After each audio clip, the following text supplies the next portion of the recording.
Hello everyone. In this video, I will be solving few more questions from exercise 10.4.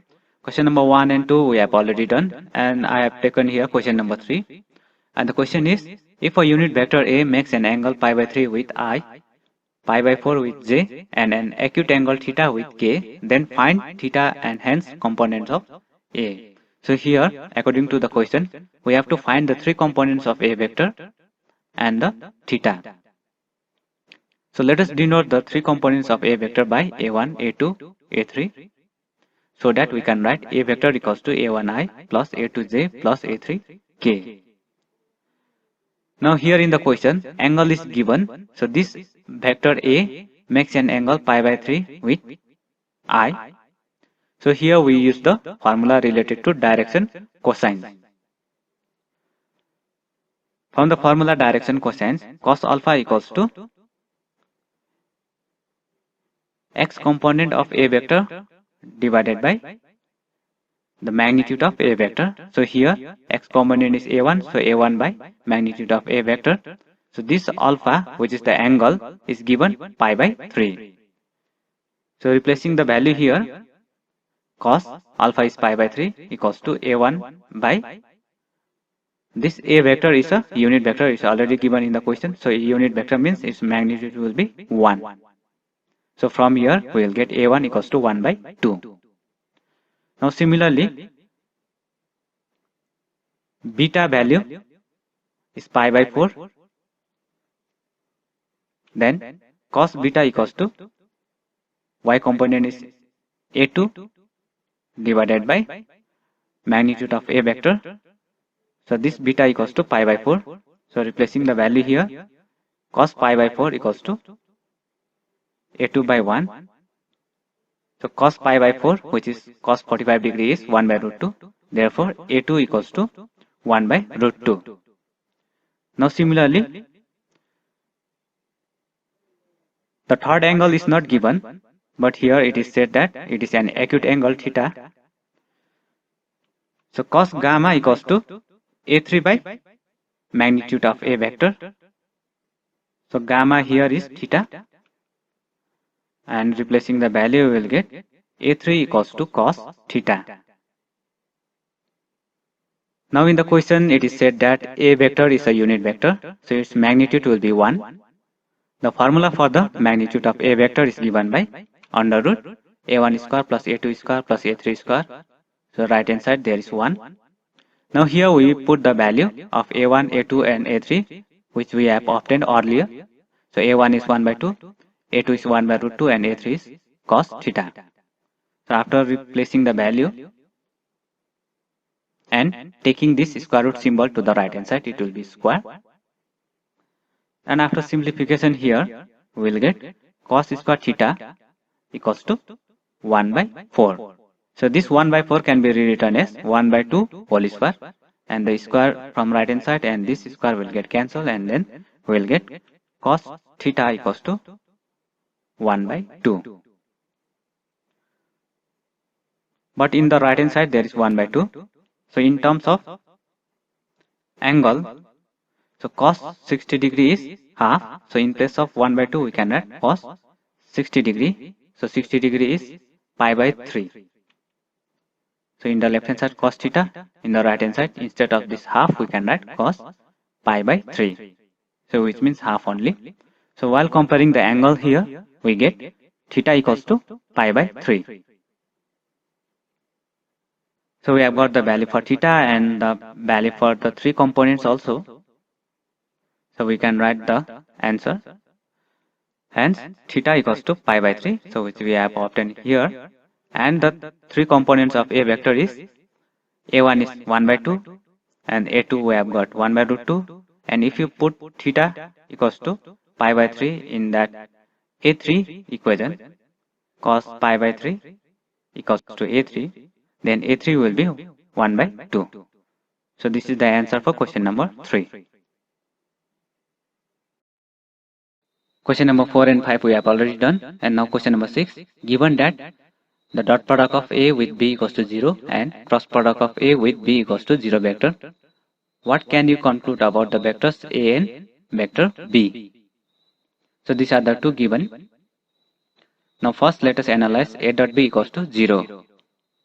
So under what condition the dot product of two vector will be 0? As we already know that the formula for dot product is A dot B equals to magnitude of A into magnitude of B into cos theta. So this dot product will be 0 when either A vector is a 0 vector or B vector is a 0 vector or both of them are 0 vector. So the first condition here is either magnitude of A equals to 0 or magnitude of B equals to 0. Now the second condition is when theta equals to 90 degree. So 90 degree means A and B are perpendicular to each other. So also when theta equals to 90 degree or A and B vector are perpendicular, then dot product of two vector will be 0. So that we can write A and B are perpendicular to each other. Now from the second given, cross product equals to 0 vector. So let us see when the cross product of two vector will be 0 vector. So according to the formula of cross product, A cross B equals to magnitude of A into magnitude of B sin theta n cap. So this n cap is the unit vector. Now here also whenever the magnitude of A or the magnitude of B or the magnitude of both A and B will be 0, then the cross product will be 0.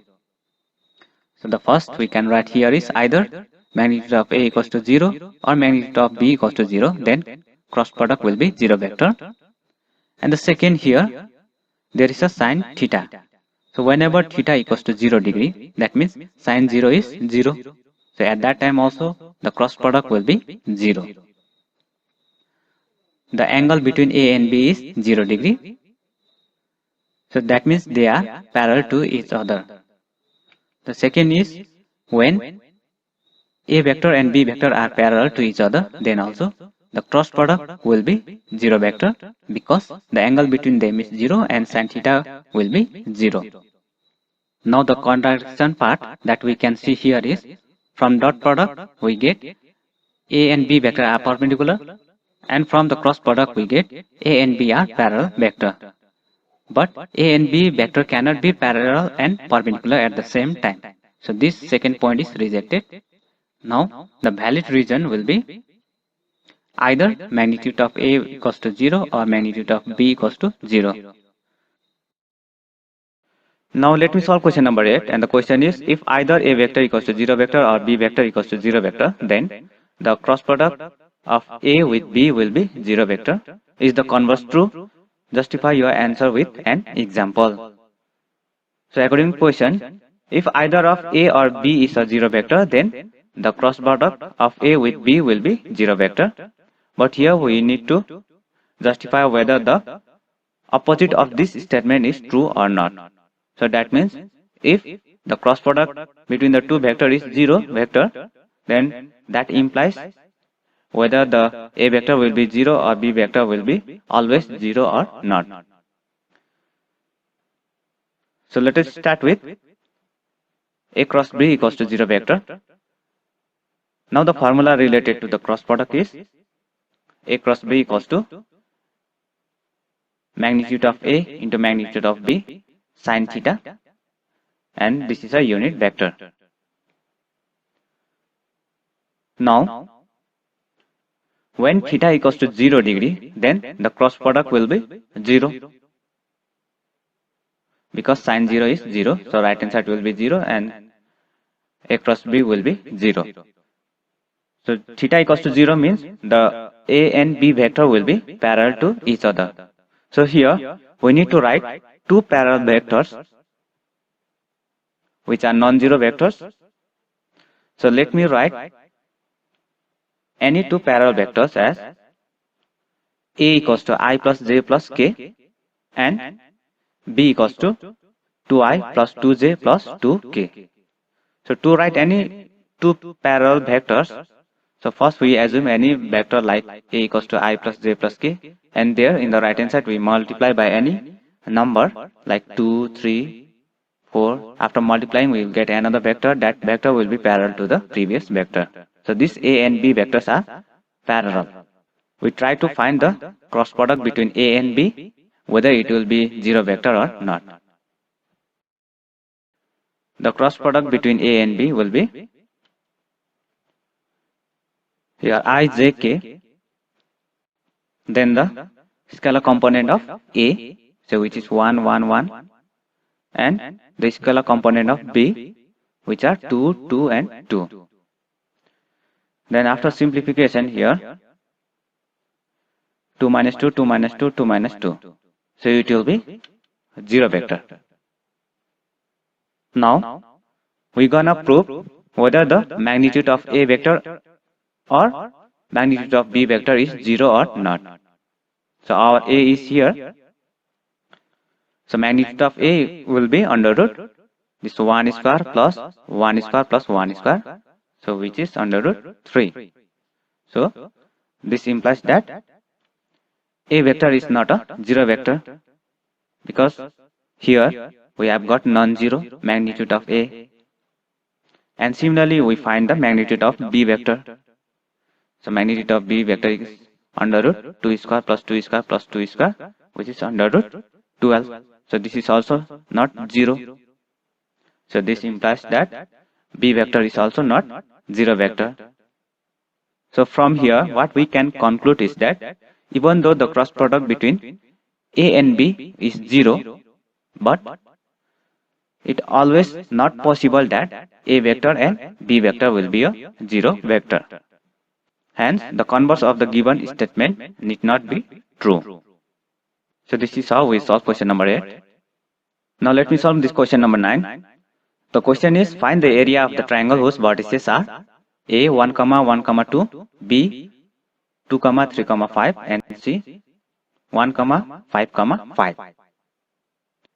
So here first we have to find out the side AB, that is AB vector, and then we find BC vector, and then we find the cross product between AB vector and BC vector, and at last we find the magnitude and multiply by half to get the area of the triangle. So first let me find AB vector. So AB vector equals to 2 minus 1 I plus 3 minus 1 j plus 5 minus 2 k. So which will be I plus 2j plus 3k. Now similarly let me find BC vector. So BC vector here is this 1 minus 2 I plus 5 minus 3 j plus 5 minus 5 k. So this will be 0. BC vector equals to this minus I plus 2j. Now let us find cross product between AB with BC. So within determinant the elements will be I, j, k, and then these are the scalar component of AB vector, which is 1, 2 and 3. And here will be the scalar component of BC vector. So here for I there is minus 1 and for j it is 2 and there is no k here. So we write 0. Then after simplification we'll get minus 6i minus 3j plus 4k. Now we have already got the cross product between AB and BC vector. So we find the magnitude. So magnitude of AB vector cross BC vector equals to under root this minus 6 whole square plus minus 3 whole square plus 4 square. So which will be under root 61. Now we use the formula area of triangle equals to half into magnitude of AB vector cross BC vector. So which is half into under root 61. Therefore the area of triangle equals to under root 61 divided by 2 square units. So this is how we find the area of triangle. So it is very simple. Now similarly in question number 10 we need to find the area of parallelogram whose adjacent sides are determined by the vector A I minus j plus 3k and B vector equals to 2i minus 7j plus k. So formula related to the area of parallelogram also I have given you. So area of parallelogram equals to cross product of A with B vector so which represents the two sides of the parallelogram. So here we directly find the cross product between A and B vector. So which will be given by I, j, k, and here the scalar components of A vector 1, -1 and 3, and here scalar components of B vector 2, -7 and 1. So after simplification, we will get 20i plus 5j minus 5k. So now we need to find the magnitude of this A cross B vector. So magnitude will be given by under root this 20 square plus 5 square plus minus 5 whole square. So it will be 15 under root 2, so which is the area of the parallelogram. So at last we write the conclusion as, therefore the area of parallelogram equals to 15 under root 2 square units. So this is how we find the area of parallelogram.